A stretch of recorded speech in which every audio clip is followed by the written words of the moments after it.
I'm always ready to do a Holier Than Thou. It's Friday on the platform, which means, of course, it is time for this segment.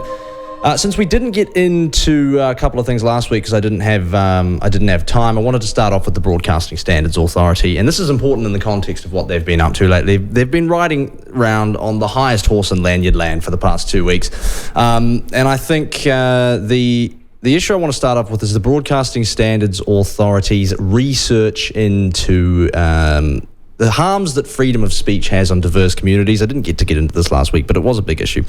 The public organisation, the BSA, wasn't asked by anyone to carry out this research, nor did it inform anyone ahead of time that it intended to use public funds to do so, which is weird because the subject matter of the survey itself falls entirely out of the purview of the BSA, of a statutory body, and we've seen a lot of statutory bodies doing stuff that they shouldn't, or they're not supposed to recently, which, as we know, the BSA is there to consider broadcasting standards complaints from the public based on the guidelines and laws that we already have, not, fishing around trying to get support for new ones.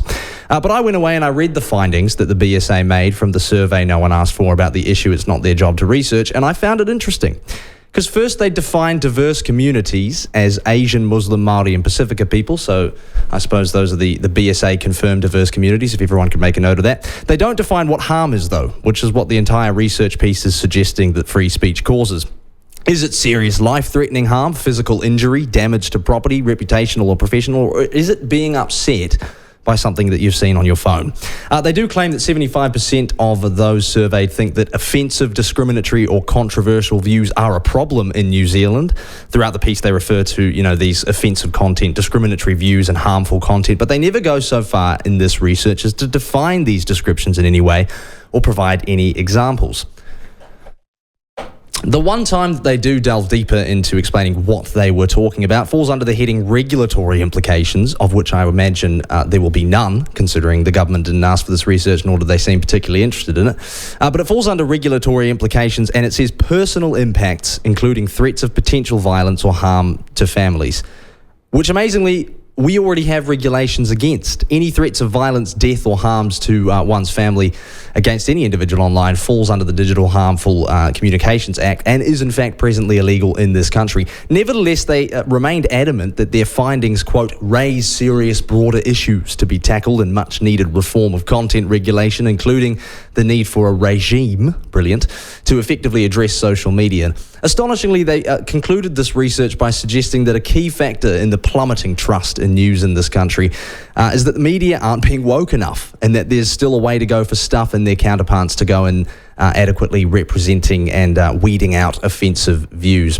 It goes without saying the BSA didn't agree last week to defend the undertaking of this survey to you lot via a live interview, nor have they responded to my entirely earnest inquiry about booking a session, as they call it, with a BSA team member to relay their findings to the platform studio anytime between the hours of 7 and 10 a.m. on a weekday.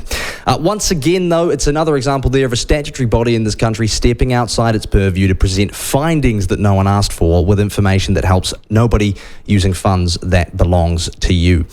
Along that same vein, I think it's also worth mentioning the New Zealand Nurses Organisation, which put out a press release on the 3rd of September, and we've just got onto this week, calling on Pharmac to drop Israeli medicine company Teva Pharmaceuticals from its source list due to the company having paid a tax bill to the Israeli government. The New Zealand Nurses Organisation is one of the country's largest professional bodies, representing over 50,000 members.